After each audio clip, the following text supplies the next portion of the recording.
पदाधिकारियों और हमारे कार्यकर्ताओं का खैर मकदम है, स्वागत है कि आप सभी ने अपना वक्त दे करके और यहाँ पे इकट्ठा हुए। साथियों, आज अभी आप हमारे साथियों की बातें सुन रहे थे। मुल्क, समाज और प्रदेश की जो हालात है, आप इससे बखूबी वाकिफ है। आज नफरत का, हिंदू मुसलमान का, जबर ज्यादती और जुल्म का आम माहौल चल रहा है। सरकारें इसे करके और अलग अलग राजनीतिक दल, सियासी पार्टियां इसको हवा दे करके सत्ता में बने रहना चाहती हैं। हमारा जो संविधान है, हमारा जो आईन है,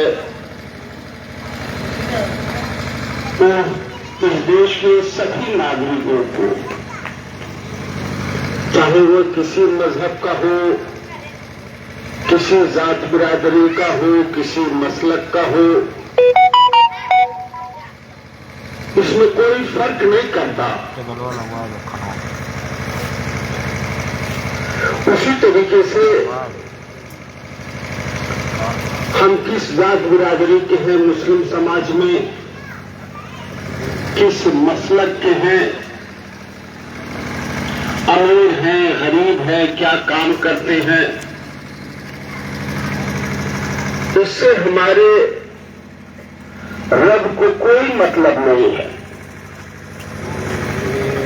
मरने के बाद इसका हिसाब होगा कि हम अल्लाह के हुक्म और नबी के तरीके पे चले या न चले। बात सिर्फ इसकी होगी। उसी तरीके से सरकारों की ये जिम्मेदारी थी कि जो हमारे संविधान में है उसके लिहाज से वो काम करे और सबको बराबर इंसाफ करे, इसकी वो शपथ लेते हैं। हमारे संविधान का, गीता कुरान की शपथ लेते हैं कि वो किसी के साथ भेदभाव नहीं करेंगे, किसी के साथ द्वेष नहीं करेंगे, सबके साथ इंसाफ करेंगे और हमारे संविधान के हिसाब से काम करेंगे। मगर आज तक जितनी भी सरकार बनी है, चाहे किसी ने उसे वोट दिया हो या न दिया हो, जितनी भी सरकार बनी है, 1952 से चुनाव हो रहा है और 1947 से लेकर के और 1952 तक एडहॉक सरकार थी, कार्यकारी सरकार थी, बिना चुनाव के हुए सरकार थी और उसके प्रधानमंत्री जवाहरलाल नेहरू और कांग्रेस की हुकूमत थी। तो तब भी जब कार्यकारी सरकार थी तब भी, और 1952 के बाद चुनाव के बाद भी किसी सरकार ने किसी के साथ बराबरी का इंसाफ नहीं किया। उन्होंने हमेशा मजहब के नाम पर, जात बिरादरी के नाम पर भेदभाव किया है। ये नहीं है कि किसी खास मजहब के साथ, ये नहीं है कि दीन इस्लाम के मानने वालों के साथ, ये नहीं है कि सिर्फ मुसलमानों के साथ। मजहब से इसका कोई लेन देन नहीं है, कोई मतलब नहीं है, जात बिरादरी से कोई मतलब नहीं है। मतलब सिर्फ इसका है कि जिसकी भी सरकार बनी, या तो उसने अपने लिए फायदा किया, अपने रिश्तेदारों, घर वालों के, अपने समाज, जात बिरादरी के लिए काम किया, फायदा किया, अपने मजहब को आगे बढ़ाने के लिए किया, और दूसरे के साथ नाइंसाफी की। बिल्कुल ये बात हम सभी को समझ में आ जानी चाहिए कि ये कोई जात बिरादरी की लड़ाई नहीं है, ये कोई मजहब की लड़ाई नहीं है, ये हुकूमत की लड़ाई है। ये बात हम सभी लोग बिठा लें। बहुत सारे लोग हैं जो जानते हैं कि मुसलमान इस देश का मुख्यमंत्री और प्रधानमंत्री नहीं हो सकता। उनके सोच में खराबी है, उनके सहज समझने में खराबी है। बहुत साल पहले, आज से 30 साल पहले, चमार भाई और यादव भाई भी यही सोचते थे कि चमार भाइयों को सिर्फ गुलामी करना है, मजदूरी करना है, सेवा करना है। वो बराबर बैठने के भी नहीं सोच सकते थे। यही हाल यादव भाइयों की थी। और 4-4 बार उत्तर प्रदेश में मुख्यमंत्री हुए। जाट समाज का एक व्यक्ति यहां का प्रधानमंत्री हुआ।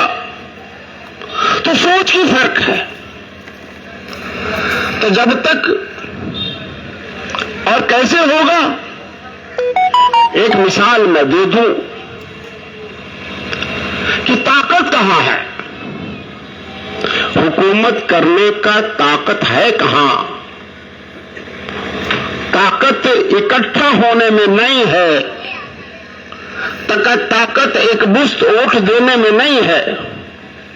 ताकत कहां है? क्योंकि मुसलमान तो 95 से ज्यादा % हर मसलक का मुसलमान, हर मजहब का मुसलमान, हर जात बिरादरी का मुसलमान एक मुफ्त समाजवादी पार्टी को वोट दिया। तो इसमें ताकत नहीं। मुसलमान 40 साल तक एक मुफ्त कांग्रेस को 40 साल तक लगातार कांग्रेस को वोट देता रहा। कोई किसी की लड़ाई नहीं रही, न मसलक की लड़ाई रही, न जात बिरादरी की लड़ाई रही, न किसी अमीर गरीब की लड़ाई रही। सब देते रहे। मगर मुसलमान कमजोर, लाचार, बेबस होता रहा। ताकत कहां है? ताकत का मिसाल मैं दे दूं। किसी मामले में, चाहे तालीम के मामले में हो, मेहनत के मामले में हो, चाहे धन दौलत के मामले में हो, अगर जाती मुकाबला डॉक्टर अयूब की अखिलेश मायावती से, राहुल से, सोनिया से, योगी से, मोदी से कराओगे आप, तो कहीं डॉक्टर अयूब के मुकाबले में नहीं पड़ते। तो भाई कोई गलत तो नहीं कह रहा हूं। अगर वो राजनीति छोड़ दें तो शायद उन्हें खाना पीना मुमकिन न हो पावे। और जहां तक आबादी की बात है, तो राहुल जी की या अखिलेश जी की, मायावती जी की, मोदी जी की, योगी जी की, सबके समाज की अगर जोड़ लिया जाए, सबकी समाज जोड़ लिया जाए, तो डॉक्टर अयूब का समाज सबके जोड़ से भी ज्यादा है कि नहीं है? सबके जोड़ से भी ज्यादा है। तो तादाद से भी कुछ नहीं होता। फर्क क्या है? तो सभी का समाज उनके साथ जुड़ा हुआ है और किसी के साथ जुड़ा हुआ नहीं है। एक चमार भाई उसके घर की शादी कराओ, घर बनाओ, मदद करो, सारा खाना दो, पीना दो, सब कुछ दो। मगर चुनाव में कहोगे कि भाई आप इस पार्टी को वोट दे दो, तो नहीं देगा। देगा भाई? है? वोट नहीं देगा, वो आपके साथ नहीं आएगा। समाजवादी का टिकट भी मुसलमान लेकर के आवे तो 25% से 50% यादव समाज वो भाजपा को वोट दे देगा, मगर मुसलमान को नहीं देगा। उन्हीं के पार्टी से आओगे तो नहीं देगा। ये है राजनीति, ये है लगाव। और वहीं अगर डॉक्टर अयूब का समाज अगर उन सब जुड़ जाए डॉक्टर अयूब अपनी इस पार्टी के साथ, तो सपा, बसपा, कांग्रेस, भाजपा सब फेल हो जाएंगे। कोई मुकाबले में नहीं आएगा। कहीं मजहब की साथ बिरादरी की लड़ाई नहीं है। लड़ाई है सियासत की। सियासत और हुकूमत हासिल करने की लड़ाई है। संघर्ष इसका है, जद्दोजहद इसका है। तो बात यहां बिल्कुल साफ है। और हमें आज ये भी फैसला करना है। तो ताकत हमें बता दी, ताकत कहां है? अपनी पार्टी में, अपनी क़यादत में उसके साथ जुड़ना ही सियासत है और पार्टी है और मुत्तहिद होना है। 100% दुश्मन के खेमे में चला जाए, उसके एजेंडे पर, उसके झंडे के नीचे, उसके पार्टी में चला जाए तो मुंतशिर होता है, मुत्तहिद नहीं होता, जो बर्बादी की वजह है। तो ये बात हम सभी को समझनी है। तो हमें आज ये समझना है, हमें आज ये फैसला करना है कि आखिर हमारे मसाइल क्यों है, क्या वजह है हमारे आज के मसाइल का। हम यही भी फैसला नहीं कर पाए कि वजह क्या है हमारे मसाइल का।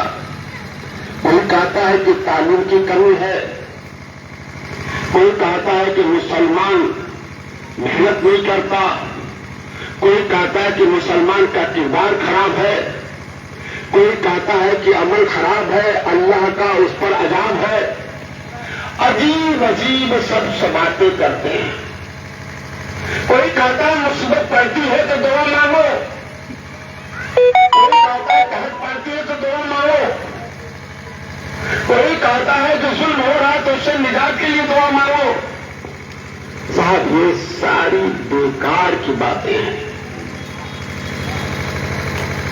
अगर हमें भूख लगी है, अगर हम खाना बना करके न खाएं तो चाहे दुआ मांगे या मेहनत करें या पढ़ें, पेट नहीं भरने को है। खेत में हल जोत करके बीज न डालें, पानी न डालें, खाद न डालें तो फसल बेहतर नहीं होगी, चाहे कितने भी दुआ मांग लें। मुमकिन नहीं है। सियासत है ये, इस मुल्क के निजाम का मामला है। इस मुल्क का निजाम और इस मुल्क में हुकूमत करने के लिए सियासत करने का जो तरीकेकार है वही इस्तेमाल करना पड़ेगा। खेत में पैदावार के लिए खेत जोतना पड़ेगा, हल चलाना पड़ेगा, बीज डालना पड़ेगा, सिंचाई करनी पड़ेगी। अब पक जाए तो खेत काट करके लाना पड़ेगा। तो तरीका है, डॉक्टरी का तरीका है। मैं एक डॉक्टर हूं तो हमें मेडिकल कॉलेज में एडमिशन लेना पड़ेगा, वहां सीखना पड़ेगा। एक आलिम को मदरसे में सीखना पड़ेगा, एक वकील को लॉ कॉलेज में सीखना पड़ेगा। तो हर जगह सीखना पड़ेगा, उस जगह एडमिशन लेना पड़ेगा। राजनीति में हुकूमत हासिल करने के लिए पॉलिटिकल पार्टी में एडमिशन लेना पड़ेगा। मेरी बात समझ में आई कि नहीं समझ में आई? और हम अगर लोहियाबाद में एडमिशन ले लिए तो लोहिया की गीत पढ़ेंगे ना, उनके विचारधारा को पढ़ेंगे। बसपा में ले लेंगे तो अंबेडकर की विचारधारा पढ़ेंगे। कांग्रेस ले लेंगे तो जवाहरलाल नेहरू की विचारधारा पढ़ेंगे। भाजपा में ले लेंगे तो हेड गवार सावरकर का विचारधारा पढ़ेंगे। उसमें मुसलमान का हिस्सा कहां? उसमें मुसलमानों का जिक्र कहां? उनको मुसलमान से क्या मतलब? किसी को मुसलमान से मतलब नहीं, उन्हें हमारे मसाइल से मतलब नहीं, और हमारे बारे में जानते ही नहीं। चाहे जिंदगी भर कोई मुसलमान उन पार्टियों में रहे तो मुसलमान के बुनियादी मसाइल उसके हल करने की बात भी नहीं कर सकता। एक दिन बात ये समझ लो आप, कितना बड़ा मुसलमान बेटा। भाई समाजवादी पार्टी में आजम खां से बड़ा नेता तो कुछ नहीं हो सकता ना। उनकी देखो हालत। अगर वही हालत शिवपाल की हुई होती तो क्या समाजवादी पार्टी बैठी रहती? तो यार सोचो, क्या धरना प्रदर्शन किया, उसकी लड़ाई लड़े? कुछ नहीं साहब, बिल्कुल साफ है। समाजवादी पार्टी की सरकार आई गई और भाजपा की सरकार आई, सारे मुकदमे और सारे जांच आजम खां साहब के शुरू हो गए, सारे मुसलमानों के शुरू हो गए। मैं भी 2 बार जेल में आया भाजपा सरकार में, मेरे भी शुरू हो गए। जो नहीं कुछ था वो भी हो गया, बलात्कारी भी हो गया, आतंकवादी भी हो गया, इस देश का गद्दार भी हो गया, सब हो गया, सारे मुकदमे लड़ गए।